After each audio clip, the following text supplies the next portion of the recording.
Hello guys, இந்த வீடியோவில் நம்ம என்ன பார்க்க போகிறோம்னா நருட்டோ ஷிப்புடனோட 253 எபிசோடு பார்க்க போகிறோம். ஸ்டார்டிங்கில் பார்த்தீங்கன்னா கோனன் கடலையே ரெண்டாக பொழந்துருவா. டோபி போய் அது உள்ளே விழுந்துடுவான். அதுக்கப்புறம் டோபி காமுய் போட்டு தான் தப்பிக்கலாம்னு பார்க்குறான். பார்த்தா தப்பிக்க முடியாது. கோனன் பாடி ஃபுல்லாக பேப்பர் பாமாக இருக்கும். டோபி ஒரு இடத்துக்கு டெலிபோர்ட் ஆனோன்னா காமுயை போட்டு தான் போனோம். ஆனால் பாடி ஃபுல்லாக பேப்பர் பாமாக இருக்கிறதுனால அவனால் போக முடியல. கோனன் டக்குன்னு எக்ஸ்ப்ளோஷன் பண்ணுருவா. அதுக்கப்புறம் கோலன் சொல்லுவா, நீ எவ்வளோ ட்ரை பண்ணாலும் உன்னால் தப்பிக்க முடியாது, உன்னை கொல்ல தான் போகிறேன் அப்படின்னு சொல்லிட்டு இருப்பா. இவ்வளோ நாள் பார்த்துருக்கேன், இது கூடவா எனக்கு தெரியாமல் இருக்கும் அப்படின்னு சொல்லிட்டு இருப்பா கோனன் சொல்கிறா, ஒரு பொருளோ மனிதனோ ஈஸியாக எடுத்துகிட்டு போயிடலாம், ஆனால் உன்னோட உடம்பை நீயே சக் பண்ணோன்னா டைம் ஆகும்னு சொல்லிட்டு இருக்கா. உடனே டோபி முழிக்கிறான், இவன் நம்மளை போக விட மாட்டாளே, டெலிபோர்ஷனும் ஒர்க் ஆக மாட்டேங்குது அப்படின்னு சொல்லிட்டு இருப்பான். என்னதான் தப்பிக்கலான்னு பார்த்தாலும் இவ எக்ஸ்ப்ளோஷன் போட்டு நம்மளை தப்பிக்க விட மாட்டா, என்னதான் பண்ணுறதுன்னு டோபி யோசிச்சுட்டு இருப்பான். அப்போ பார்த்தீங்கன்னா கோனன் சொல்லுவா, உன்னால் எதுவும் பண்ண முடியாது, என்னால் முடிஞ்ச வரைக்கும் நான் 600 மில்லியன் பேப்பர் பாம்பை ரெடி பண்ணிட்டேன், உன்னால் தப்பிக்க முடியாது. அப்போ தான் பார்ப்பான், இது எல்லாம் சாதாரண பேப்பர் இல்லை, எல்லாமே பேப்பர் பாம் அப்படின்னு டோபி பார்த்துட்டு இருப்பான். கோனன் சொல்லுவா, அடுத்த 10 நிமிஷத்தில் உன் கதையை முடிக்க போகிறேன் அப்படின்னு சொல்லிட்டு இருப்பா. டோபி வேற யோசிச்சுட்டு இருக்கான் என்ன பண்ணுறதுன்னு. டக்குன்னு டோபி பார்த்தீங்கன்னா அவனோட மாஸ்கை பாதியாக அனதர் கண்ணில் ஏதோ போடுறான், புது ஜுட்ஸு. பேப்பர் ஃபுல்லாக வெடிக்குது. கோனன் யோசிக்கிறா, யாகிக்கோவை அக்காட்சுக்கியில் ஆட் பண்ணதே நான் தான், அது மாதிரி நாகட்டோக்கோ 2 யூனிகார்ன் கொடுத்தது நான் தான். அப்படியே யோசிக்கிறா பார்க்குறா அவ. அந்த பேப்பர் பாம்பெல்லாம் வெடித்து தீபாவளியாக இருக்காங்க. கோனன் சொல்கிறா, நாகட்டோவும் யாகிக்கோவும் அவங்களுக்கு முன்மன் பட்டதுனால தான் அவங்க செத்தாங்க, அவங்க மட்டும் உனக்காகலாம் சாவலை அப்படின்னு சொல்லிட்டு இருப்பா. 2 பேரும் இந்த உலகத்தை இருட்டிலேருந்து வெளிச்சத்துக்கு கொண்டு வர தான் போராடினாங்க. அது ஒரு தீய வழியில் இருந்ததுனால அவங்களால செய்ய முடியல. அதனால தான் அவங்க உயிரை அவங்களே எடுத்துக்கிட்டாங்க. அவங்க ஒன்றும் உனக்காக பண்ணல. ஆனால் நருட்டோ இந்த உலகத்தை இருட்டிலேருந்து வெளிச்சத்துக்கு கொண்டு வர தான் போகிறான், அதை நீ பார்க்க தான் போகிற அப்படின்னு டோபியை பார்த்து இவ சொல்லிட்டு இருப்பா கோனன். டக்குன்னு பார்த்தீங்கன்னா அந்த இடமே அதிரும், வெடிச்சிட்ருக்கோம். வெடிச்சின்னா ஆச்சு அப்படின்னு கோனன் பதட்டமாக பார்த்துட்டு இருப்பா. டக்குன்னு அப்படியே ஒரு எக்ஸ்ப்ளோஷனாக இருக்கும். அப்போன்னு பார்த்தீங்கன்னா கோனன் சொல்கிறா, என்னோட கடைசி மூச்சு இருக்கிற வரைக்கும் நான் ட்ரைன் பண்ணிட்டு தான் இருப்பேன், டயர்டே ஆக மாட்டேன் அப்படின்னு சொல்லிகிட்டே இருப்பா. அவள் ரொம்ப டயர்டாகிட்டு அப்புறம் சோர்வாக நின்றுட்டுருப்பா. அப்புறம் அப்படியே ஒரு மாதிரி யாரோ வரா மாதிரியே தோணும் அவருக்கு. அப்படியே லைட்டாக ஒரு சவுண்டு கேட்கும். யாருன்னு பார்த்தா பின்னாடி அப்படியே ஒரு மாஸான என்ட்ரியில் டோபி வந்துருப்பான். அதை பார்க்கும்போது சரியான கூஸ் பம்ப்ஸாக இருக்கும். டக்குன்னு அப்படியே வேறு இடத்துக்கு போகிறாங்க. இவங்களை காட்டுறாங்க, நாகட்டோவையும் யாகிக்கோவையும் அவங்க இருக்கிற இடத்த செத்து போன இடத்த காட்டிகிட்டு இருக்காங்க. டக்குன்னு பின்னாடியே வந்து சொருகிடுவான் கத்தியை வச்சு முதுகுலி. டோபி கேட்பான், நான் செத்துட்டேன்னு நினச்சியா அப்படின்னு கேட்டுட்ருப்பான். நான் எனக்கு சாவே கிடையாது அப்படின்னு சொல்லிட்டு இருப்பான் டோபி. ஒழுங்காக யாகிக்கோ நாகட்டோ இருக்கிற இடத்த காட்டிடு, இல்லைன்னா உன்னை சாவடிச்சிருவேன் அப்படின்னு சொல்லிட்டு இருப்பா. அது கோனன், நீ செத்துட்டேன்னு நினச்சேன், எப்படி வந்த கேட்குறா கோனன். நான் உண்மையாகவே கண்டினியூஸாக அடிச்சிட்டே இருந்தேன், எப்படிடா நீ தப்பிச்ச அப்படின்னு கோனன் கேட்டுட்ருக்கா. அந்த இடத்துலேருந்து போட்டாச்சுல, அந்த இடத்துலேருந்து நான் ஒரு பவர் போட்டேன் அப்படின்னு டோபி சொல்லுவான். டக்குன்னு பார்த்தீங்கன்னா டோபி ஈசனாக்கி பவர் தான் போட்டேன் ஜுட்ஸு அப்படின்னு சொல்லுவாள். ஈசனாக்கி அப்படின்னு பார்த்துருப்பா. அதுக்கு சொல்லுவான் டோபி, அது ஒரு ஃபார்பிடன் ஜுட்ஸு, அந்த ஜுட்ஸு நான் கலந்தேன்னா என்னோடய கண் இழந்துருவேன், இருந்தாலும் நான் போட்டேன், இது உச்சியா இனத்தோட ஜுட்ஸு அப்படின்னு சொல்லுவான்.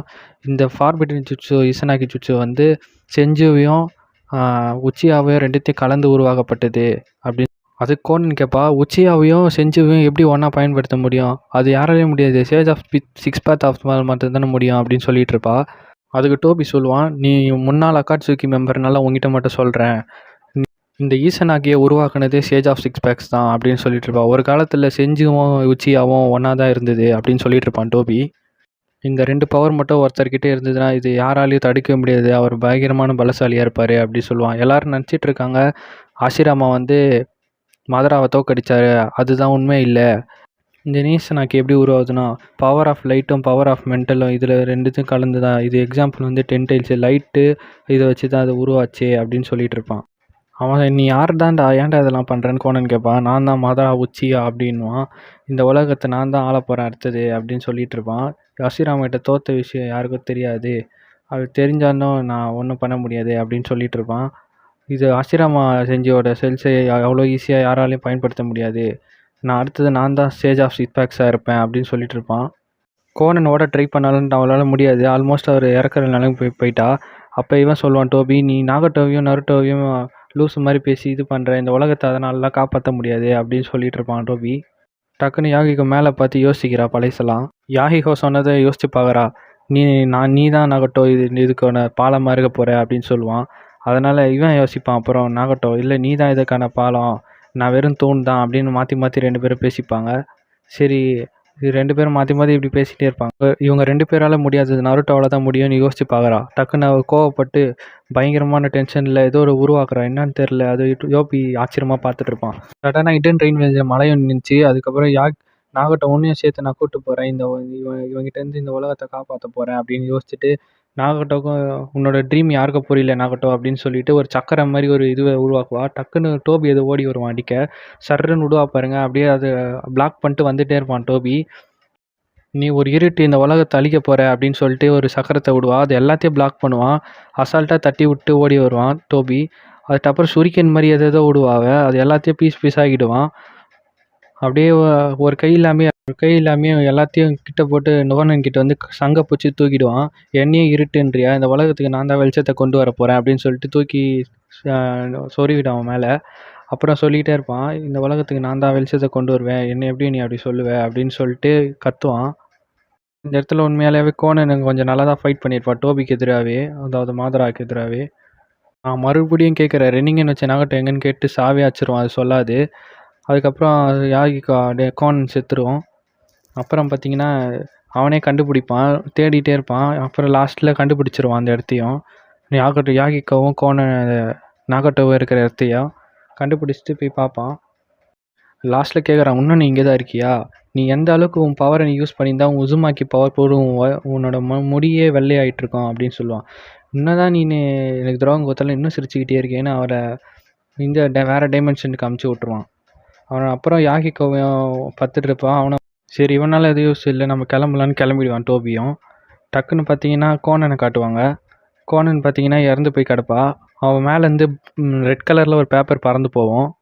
பார்த்தீங்கன்னா கனவாக நினச்சிட்டு இருந்தாங்க. அவங்க 3 பேர் இறந்துட்டாங்க. அதுக்கப்புறம் அது வந்து ஃப்ளாஷ்பேக் மாதிரி காட்டுறாங்க. அந்த இடத்துல ஜேஆர்எஸ் சென்சே வந்து 3 ரெட் கலர் கார்டு இருக்குது. அது கீழே 3 பசங்க யாருன்னு பார்த்தீங்கன்னா யாகிக்கோ, நாகட்டோ, கோனனு ஏதோ தவளை ட்ரெஸ் போட்டு நிற்க வச்சிட்ருக்காரு. சடனாக அந்த டைல்ஸ் திருப்பி பார்த்தா அதுலேயும் தவளை தான் இருக்குது. அப்படின்னு என்ன முழிக்கிறாங்க, என்னதான் இருக்கும் இது அப்படின்னு சொல்கிறாரு. அதுக்கு ஜிரையா சொல்கிறார், நீங்கள் எப்போல்லாம் வீட்டில் இருக்கீங்களோ அப்போல்லாம் இது ரெட் கலர் டைல்ஸாக தான் இருக்கணும், நீங்கள் வெளியே போகும்போது மட்டும் இது ஒயிட் கலர் டைல்ஸ் ஆகணும், அதாவது இந்த ஃப்ராக் மூஞ்சி இருக்கிற மாதிரி வைக்கணும், இதுதான் நம்மளோட சீக்ரெட் கோடு அப்படின்னு சொல்லிட்டு இருப்பாங்க. இது அப்படியே பார்த்துட்டு இருப்பாங்க எல்லாரும். ஆமாம் இதெல்லாம் முக்கியம் அப்படி சொல்கிறப்ப கோனன் கேட்பா, இதெல்லாம் நம்மளுக்கு முக்கியமா? ஆமாம் இதெல்லாம் ரொம்ப முக்கியம், ஏன்னா நம்ம இருக்கிறது சேஃபான பிளேஸ் இல்லை, யார் வேணால் எப்போ வேணால் வருவாங்க அப்படின்னு சொல்லிட்டு இருப்பாரு. ஏன்னா எதிரிகளுக்கு நம்ம இடம் தெரிஞ்சிடும், நம்மளோட இடம் பாதுகாப்பான இடம் இல்லை, அதனால இது ஒரு சிம்பிள், இது ஒரு சீக்ரெட் கோடு, அப்போ தான் நம்மளால தப்பிக்க முடியும் அப்படின்னு சொல்லிட்டு இருப்பாரு. கோனன் கரெக்டாக அதை எக்ஸ்பிளைன் பண்ணணும்னா ஜிரையா சொல்லுவார், நீ தான் பிரில்லியண்ட்டான ஸ்டூடெண்ட் கோனன், நீ உனக்கு எல்லாமே புரியுது ஈஸியாக, நீ இன்னும் யாகிக்கோ மாதிரி இல்லை அப்படின்னு சொல்லுவார். யாகி மூஞ்சே சோகமாயிடும். டக்குன்னு யாகிக்கோ சொல்லுவான், இது எனக்கும் தெரியும், 4 பேருக்கு தான் இந்த சீக்கிரம் கண்டுபிடிச்சது நான் தான் அப்படின்னு சொல்லுவான். எல்லோரும் சிரிப்பாங்க லைட்டாக. டக்குன்னு இன்னொரு சர்ப்ரைஸும் இருக்குது உங்களுக்கு அப்படின்னு ஜிரையா சென்சே சொல்லிட்டு இருப்பாரு. டக்குன்னு ஜிரையா சென்சே நோந்து போய் 2 தட்டு தட்டுறாரு. தட்டுனா ஒரு டோர் மாதிரி ஓப்பன் ஆகுது. அது ஒரு சீக்ரெட் டனல் சொல்கிறாரு. எனிமேராக அட்டாக் பண்ண வந்தாங்கன்னா நீங்கள் இந்த வழியாக போய் அது ஆப்போசிட்டில் இருக்கிற மரத்துக்கு வழியாக போயிடலாம், நீங்கள் சூப்பர் ஜிரையா சார் அப்படின்னு சொல்லிட்டு இருக்காங்க எல்லோரும், நீங்கள் தான் கிரேட் அப்படின்னு சொல்லிட்டு எல்லோரும் வெளியே போயிட்டு வந்து அதை செக் பண்ணி விளையாடிட்டு இருப்பாங்க.